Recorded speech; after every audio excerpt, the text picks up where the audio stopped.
Bueno, buenos días a todos. Mi nombre es Dora Castelares. Este es Immigration Institute of Florida.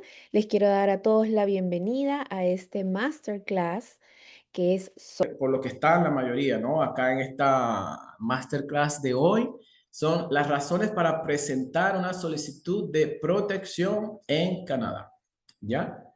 Primero, debemos hacer mención que existe una ley, me imagino que todos saben porque son abogados y están en el área, es una convención internacional sobre el Estatuto de los Refugiados de 1951 y su protocolo de adhesión de 1960 y algo, ¿ya? Que fue una ley que crearon la ONU y los países para proteger las personas que sobrevivieron a las guerras, ¿no? Creo que fue la Segunda Guerra Mundial, algo así. Entonces, ante la falta de una normativa mundial que pudiera dar respuesta, ¿no? A esos desplazados de esos países europeos que se fueron a otros, entonces se vio la necesidad de crear esa convención que luego se creó su estatuto y ha tenido como adiciones en el transcurso del tiempo para definir aún más, porque ciertamente estos grounds, como se dice en inglés, o estos motivos, son muy restrictivos, ¿no? Muy restrictivos. Los abogados saben a qué me refiero. Son como muy cuadrados, es decir, no dan un margen, sino que son cuadrados y ya hay allí, entonces, y esto es lo que está afectando a muchísimas personas, ¿no? Entonces, los motivos, que imagino que ya ustedes saben, pero vamos a comentarlos un poco acá, son opinión política, religión, nacionalidad, raza y pertenencia a un grupo social en particular. Por ejemplo, en Canadá, hasta ahora, las personas que son perseguidas por su condición sexual en sus países de origen, pudieran hacer ser incluidos como pertenencia a un grupo social en particular. Obviamente estamos hablando aquí, qué sé yo, de casos, personas de los países árabes o tal vez alguna persona de Latinoamérica, pero si se trata de que me miraron feo, que dijeron un chisme, obviamente no es un ground, ¿no? Para ser considerado como parte de este grupo. Así como defensores de derechos humanos, de la naturaleza y a otros grupos de personas que están dedicadas a enfrentarse generalmente a regímenes autoritarios por defender los derechos de las personas. ¿Ya? Entonces, básicamente, estos son los motivos. Muy importante que tengamos esto en cuenta. El sistema de asilo canadiense tiene el propósito de brindar alivio a quienes tienen un temor fundado de persecución y no pueden regresar a su país por temor de ser víctimas de tortura, de tratos crueles y degradantes e incluso de encarcelamiento y asesinato. ¿Ya? Entonces vamos a ir a la primera parte de esta clase donde hablábamos de qué es emigrar. Dijimos que era un proceso voluntario y planificado, ¿ya? Y entonces vemos la diferencia entre emigrar y un solicitante de asilo, ¿sí? Generalmente una persona que emigra es porque que quiere, como habíamos dicho, tener una mejor vida en términos económicos, en términos sociales, tener más oportunidades. En cambio, un solicitante de asilo ya es una persona que tuvo que dejar ese país porque si no lo dejaba, eh, podía ir preso, hasta lo podían asesinar o ser objeto de tratos crueles y degradantes. ¿Ya? Entonces, ¿cómo es una solicitud de asilo en Canadá? Debe hacerse generalmente en un puerto de entrada. Un puerto de entrada es la frontera, ¿ya? O si una persona llega a Canadá con una visa, llega por avión, llega con una visa de turista, de estudio, trabajo y dependiendo de las circunstancias, pudiera no hacer esa solicitud luego dentro de Canadá. Muy importante, hacer una solicitud de asilo no garantiza la permanencia en Canadá. No es un atajo para eludir las normas, requisitos y trámites de inmigración a Canadá. Es una medida extrema dirigida a personas en situación real de necesidad de protección. Si yo estaba en Venezuela y porque la economía estaba mala o porque era la moda de emigrar o era fácil. Y entonces dejé Venezuela y me fui a Estados Unidos. Entonces eso hay que tenerlo en cuenta, ¿no? Continuamos. Pedir protección como refugiado en Canadá es hacer una solicitud de refugio. Tenga en cuenta que aunque en su país le hayan tratado mal o que sea un lugar peligroso, es posible que no le permitan quedarse en Canadá. Debe demostrar que es un refugiado o una persona en situación de necesidad de protección, ¿ya? Entonces, de nuevo, acá nos estamos refiriendo a los méritos para hacer una solicitud de protección, que la economía estaba mala, que se iba la luz, que se va el agua, que yo no quiero estar allá, que es bonito vivir en Estados Unidos o en Canadá. Esos no son motivos para hacer una solicitud de protección, ¿ya? Son solicitudes de asilo no meritorias. ¿Listo? E igual, o bueno, no igual que en Estados Unidos. En Canadá, las solicitudes de protección son bien chequeadas. Scrutinization se dice en inglés, pero en español, digamos, chequeadas, verificadas, revisadas, ¿ya? Obviamente Canadá va a creer todo lo que decimos, pero tiene los métodos, los medios para saber si lo que estamos diciendo realmente es así, ¿ya? Entonces, se le llama generalmente un Convention Refugee, es decir, de la convención que comentamos de 1951. Para ser refugiado de la convención, algunas de estas prerrogativas deben aplicar a esa persona que pretende la protección. Es decir, la persona se tiene que hacer esa pregunta: si vuelvo a mi país o si vuelvo a mi país, corro el riesgo de sufrir malos tratos, ser objeto de maltrato por ser quien soy o por mis creencias. No tengo miedo de volver por las razones de que mi vida está en peligro o incluso puedo ser objeto de tratos crueles y degradantes y tortura, ya, o incluso hasta perder la vida. ¿Listo? Razones de miedo para no volver a ese país, el gobierno no le protege o no le quiere proteger y esa persona no puede ir de forma segura ni razonable a ninguna parte de su país. Es decir, que si usted tenía problemas en Caracas, pero si usted se iba a Maracaibo no le iba a pasar nada, entonces esto también es considerado en cuenta, ¿no? En Canadá existen dos figuras de protección, ¿ya? La primera es el refugiado de convención, o lo que uno llama un refugiado, y la segunda es una persona con necesidad de protección. Es decir, aquellos que no tienen los grounds para ser considerado un refugiado, entonces se le pudiera designar una persona con necesidad de protección.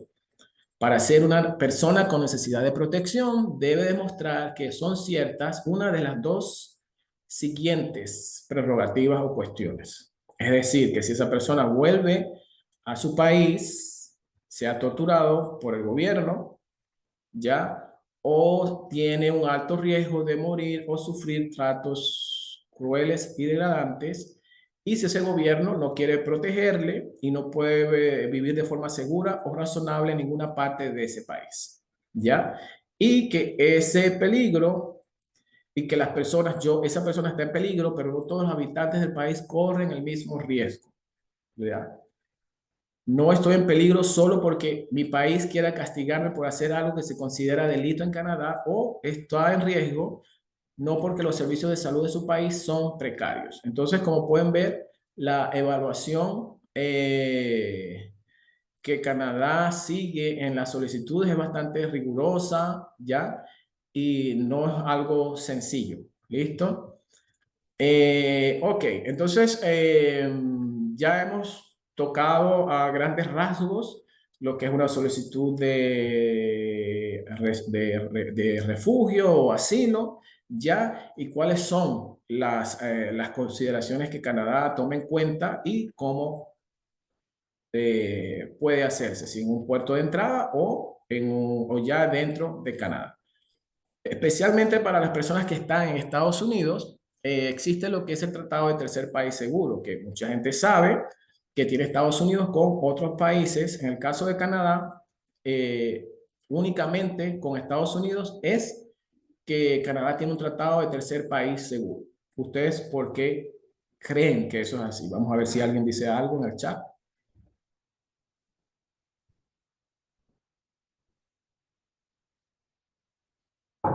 a ver. Quiero hacer esto un poco interactivo.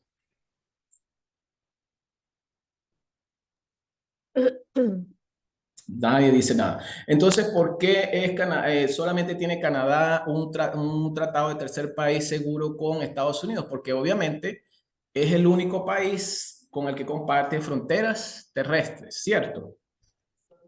Listo. Entonces, continuamos. ¿Qué es el tratado de tercer país seguro? Es el acuerdo entre Canadá y Estados Unidos. Forma parte del plan de acción para una frontera inteligente entre ambos países. Según el acuerdo, muy importante, los solicitantes de refugio deben solicitar protección en el primer país seguro al que llegue, salvo que cumplan con los requisitos para una excepción al acuerdo. Entonces, básicamente, no todos los que están en Estados Unidos con una solicitud de asilo pueden hacer una nueva solicitud en Canadá, a menos que cumplan con las excepciones del Tratado de Tercer País Seguro. Vamos a ver un poquito cuáles son esas excepciones. Y acá un poco de historia. En los años 90, 80, principios de los 2000, este tratado no existía, entonces las personas que llegaban a Estados Unidos podían hacer solicitudes en Canadá, pero en vista de ese flujo, y digamos de cierta manera, el desorden que había o las personas presentando o haciendo solicitudes no meritorias en Estados Unidos y luego si les eran rechazadas, entonces subían a Canadá, los gobiernos, para poner cierto orden en ese sentido, idearon este tratado de tercer país seguro. Esto en 2023 estuvo un protocolo que se adicionó al tratado del 2002, cuando comenzó esto del Darién, de las fronteras, de la gente que cruzaba Centroamérica, llegaba a Estados Unidos. También cuando el primer gobierno de Trump, que hubo un flujo de muchos solicitantes de asilo de Estados Unidos a Canadá por lo que estaba pasando, ya que bajó un poco cuando el gobierno demócrata llegó al poder, pero en estos momentos hay nuevamente un flujo, ¿no?, de personas que están interesadas en esto y que muchos están cruzando la frontera, ¿no?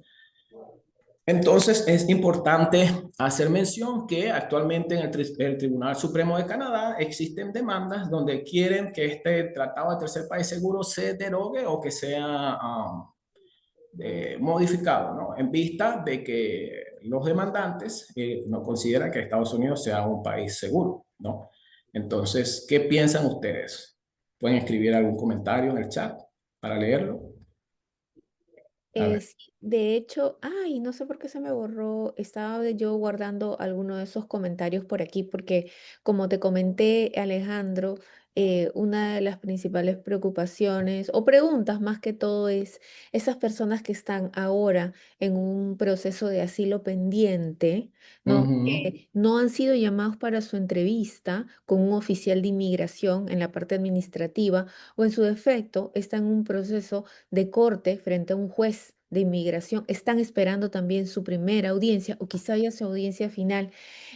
Bajo tu punto de vista, ¿cuál es tu apreciación al respecto? ¿Qué posibilidades tendrían estas personas de solicitar asilo en Canadá? Esa es básicamente una de las preguntas más repetitivas últimamente, ¿no? Ok, entonces voy a ver si entendí la pregunta. Personas que están en un proceso, ya sea administrativo o ante la Corte de Inmigración, pero que no han tenido una respuesta negativa o afirmativa, ¿no? Correcto, están esperando, están pendientes de ser llamados a la Ya, entrevista o a la audiencia ante el juez. sí. Básicamente, esos son procesos que están en curso, ¿no? Correcto. Entonces, están en curso. Y cuando ya uno hace una solicitud, vale. Es decir, ya esa solicitud está allí, que no haya tenido una revisión, que no haya sido discutida, no haya sido recibido del aplicante alguna respuesta, pero está en curso y es una solicitud formal que está hecha ante el gobierno de Estados Unidos y cuenta para Canadá. Ok, Sí. entonces la siguiente pregunta sería, ¿qué pasa si yo estoy en un proceso de asilo y ya, con la vía administrativa, ¿no? Es decir, con una oficina de inmigración, ante un oficial de inmigración y el oficial ya tomó una decisión sobre mi solicitud.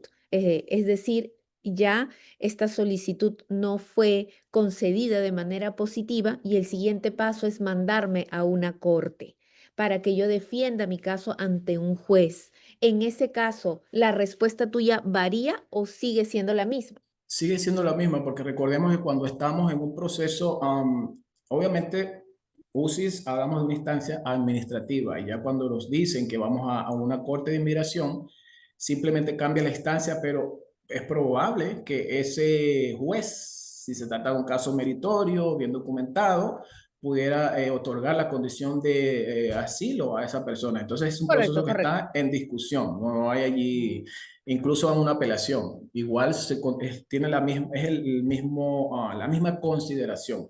En otras palabras, tendría que tener su solicitud negada en última instancia para poder considerarse elegible a una solicitud de asilo en Canadá. Ni siquiera eso, sino que el Canadá va a decir, bueno, pero si tu solicitud que ha estado en la vía administrativa, fue a los tribunales y ahora a una instancia superior ha sido rechazada o no ha sido otorgada, entonces Canadá prácticamente va a decidir lo mismo, bueno, simplemente no, ni siquiera va a dar inicio a ese trámite. Aquí lo que tenemos que tener en cuenta es que lo que vale es contar con las excepciones, que ya las vamos a ver, Oh, ok, ¿ya? perfecto. Así entonces respondo la pregunta de Randolph, que dice, ¿puede aplicar a refugio a alguien con un asilo pendiente? Para que les quede claro entonces, Alejandro. Exactamente. Lo que tenemos que tomar en cuenta son las excepciones. El estado de la solicitud no tiene nada que ver, porque Ah, está en curso, no hay una decisión allí. ok, perfecto. Bueno, entonces Listo. vamos a dar pase a las excepciones y luego de las excepciones quizá podemos volver a concluir cualquier otro Sí. aspecto relacionado a esto. Obviamente también quiero dejar en claro que lo que estamos hablando acá son de los principios generales, porque ciertamente les voy a decir acá que sí, mucha gente que no cumple con las excepciones han cruzado la frontera y esos oficiales de inmigración les han dejado pasar a Canadá, ¿ya? Pero esto no es un llamado masivo a que todo el mundo lo haga, ¿no? Estos son excepciones, son discrecionalidades que va a tener un oficial de inmigración. También hay muchísima gente que las han devuelto, ya otra gente que las han deportado a sus países. Obviamente no existe deportación entre Canadá y Venezuela, pero ya es un proceso diferente donde las personas igual, yo cuando tengo las consultas, que las personas que no cumplen con las excepciones, ya es su decisión, ¿no? De si usted quiere tomar un paso como ese, pero tenga en cuenta que se trata de un proceso donde usted va a estar en un limbo jurídico tal vez por años, va a ser muy no parecido a los Estados Unidos porque no hay ese acoso hacia los inmigrantes, pero si usted lo que quiere es no sentirse preso en un país donde usted pueda viajar, donde usted tenga la libertad de salir, que usted no pueda dormir tranquilo porque tiene un estatus migratorio permanente, ya, o tal vez temporal, pero que lo conduce a una residencia permanente, entonces no es la mejor opción. Es una decisión personal de cada quien, el que quiere tomar esa vía, ¿no? Y, Adelante, Alejandro. y nosotros decimos, trabajamos con lo que la ley es lo mismo que en Estados Unidos, de alguna manera. Mucha gente no tiene, sus casos de asilo no son meritorios. Gente que, bueno, por cuestiones económicas no quieren estar más en Venezuela, entonces hacen esas solicitudes que de parte de UCI o la Corte de Inmigración determinar si hace, dar una decisión con respecto a esas solicitudes no meritorias, ¿no? Entonces, básicamente es una decisión personal. ¿Listo? Entonces, vamos a hablar sobre las excepciones. Las excepciones, voy a leer literalmente, al acuerdo considera la importancia de la unidad familiar, el interés superior del niño y el interés público. Existen cuatro tipos de excepciones. Es decir, aquellos que tienen familiares dentro de Canadá, para menores, la segunda excepción es menores no acompañados. La tercera es las personas que tienen alguna visa válida de Canadá. Y la última es por interés público. ¿Ya? Entonces, si alguien, vamos a continuar antes de entrar en ese punto. Esto es importante cuando una persona llega a un puerto de entrada, ¿verdad? No existe algo como en Estados Unidos que el miedo creíble, no se llama así, pero sí hay una entrevista que hace el oficial de inmigración en ese puerto de entrada, donde va a determinar si va a dar inicio al trámite de una solicitud de asilo, ¿ya? No se llama miedo creíble, nuevamente, legalmente no se llama así, es una entrevista, pero vamos a decirle así en términos de que podamos entender mejor, ¿ya? No vayan a decir, no, que él dijo que hay una entrevista de miedo creíble, no, no hay una entrevista, no se llama así. Es como para hacer un símil, ¿ya? Listo. Ya, entonces el oficial de la frontera le hará preguntas para determinar si puede acogerse a alguna de esas excepciones. Si cumple con los requisitos, es decir, con una de esas excepciones, se le permitirá la entrada a Canadá. Si no cumple con una de esas excepciones, es posible que le devuelvan a Estados Unidos y en algunos casos, bueno, muchos casos, personas que son de otros países donde sí existen deportaciones, Canadá deporta a esas personas a sus países, Colombia, Perú, de donde sean, ¿no?